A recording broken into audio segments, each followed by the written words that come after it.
Hello Stampers, my name is Linda Bedinger and I'm an independent Stampin' Up! Demonstrator.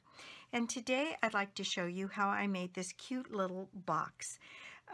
For simple little treats or small gifts, this box measures 2 inches by 3 inches by 1 inch tall. So it's, and it's got a belly band on it here. Let me pull my belly band off and take off the lid. That is the amount of space you have on the inside to put a little treat or something. And so let me tell you what you're going to need to make this box. You need a couple of pieces of red cardstock. What I've got is a piece that is 5 inches by 4 inches. And then I've got a piece that is 3 1/16 by 4 1/16, and then I have a piece of black that is 8.5 by 1 1/8, and then I have a small piece of scrap white, and then I cut out of a tiny piece of gold scrap using my stitched framelit, the smallest stitched framelit, and then the smallest layering square. And I cut out the stitched framelit first, then I put it back in the big shot and put this little die on the inside so that I got this piece out, and that is the piece that makes our little buckle around the box.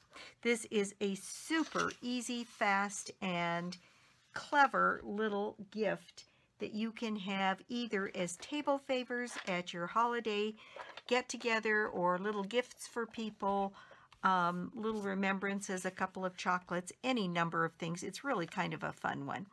So what I'm going to do is I am going to score this box at this larger piece, which was the 5 by 4, and I'm scoring that at 1 inch all the way around.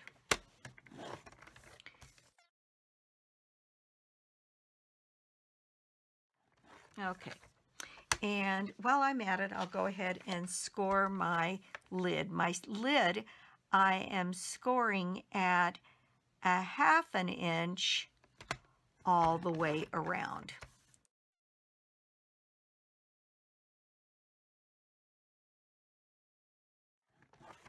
Okay, so there I have all my scoring done. Now, what I'm going to do is fold and burnish all of my score lines here.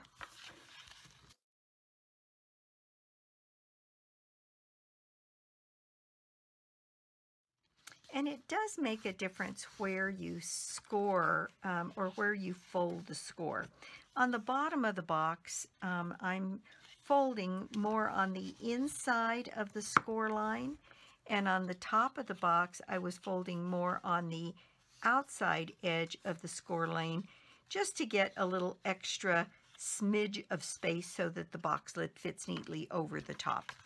All right, so cutting this is cutting on the tabs here right up the score line and taking a wedge out from the inside and then taking a wedge out on the outside.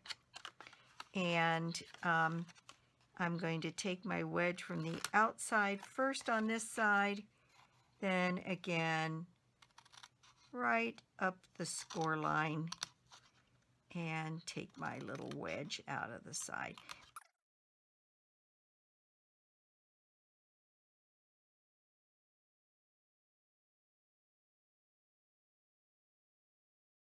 And then we're going to do the same thing on the lid,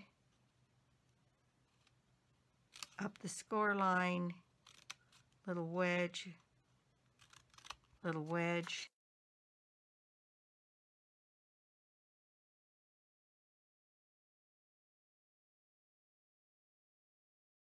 Then it is a matter of just putting this together. This is such a fast project.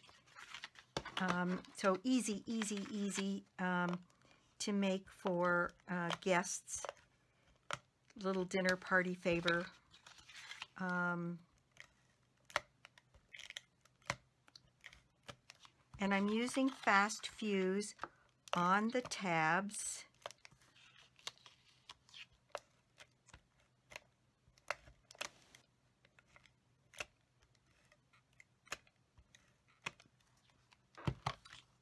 And I am just going to marry up those corners so that my edge and my corner fold meet.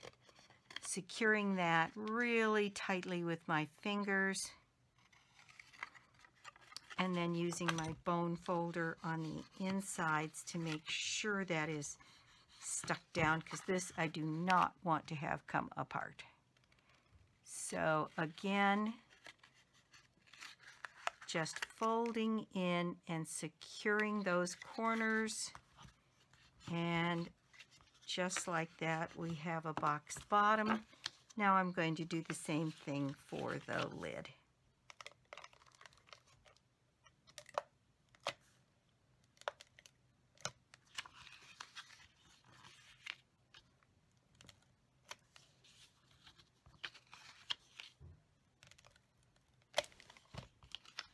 Okay, this treat box was, we have, in my demonstrator group that I meet with, we have usually a 3D swap at Christmas time that we do with one another, and this was the little box I made. Actually, I made it a little shallower. The box that I made was only a 1/2 inch tall instead of an inch tall, and that's because what I gave them for Christmas fit neatly in that smaller box. But I thought for more general purposes, this box was a great size. So there I have my box made, and my lid fits perfectly. Then I'm going to take my 8.5 inch strip, and I am going to set that about the middle of the bottom of the box, and I'm just going to fold that over and finger press. And I'm going to do the same thing as I come up around the top.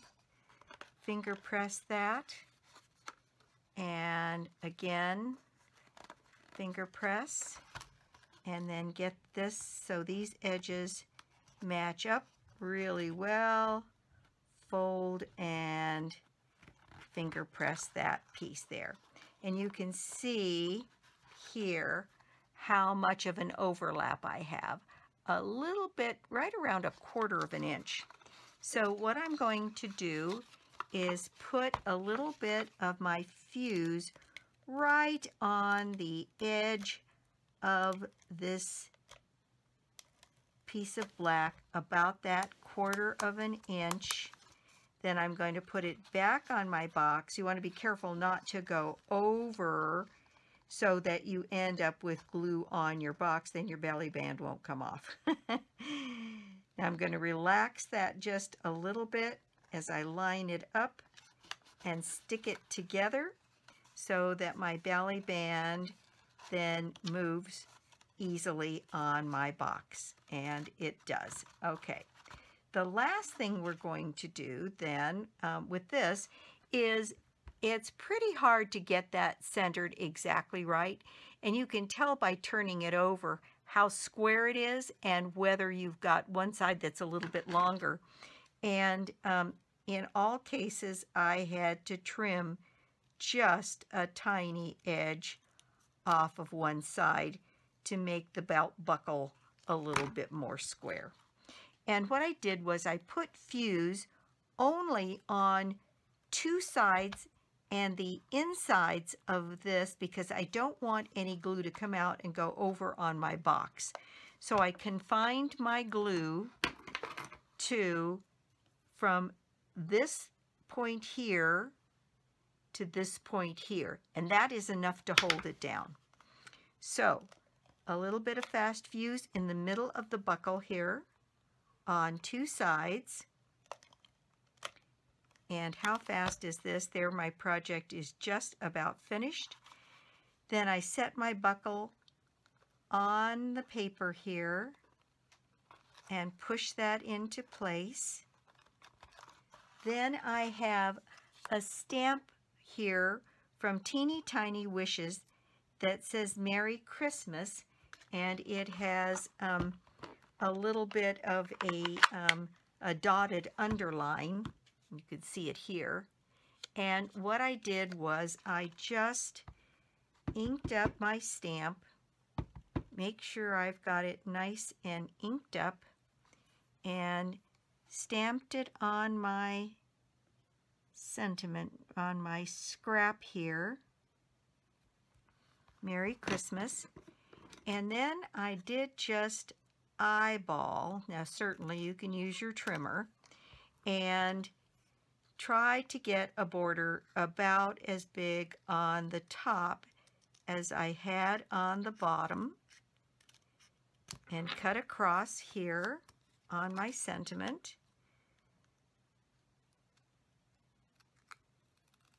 Maybe I should have used my trimmer. And then I evened up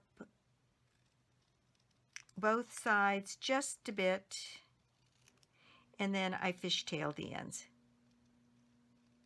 And I fishtailed them coming from both sides, and I made a pretty shallow fishtail here just to get a little bit of interest on my tag here.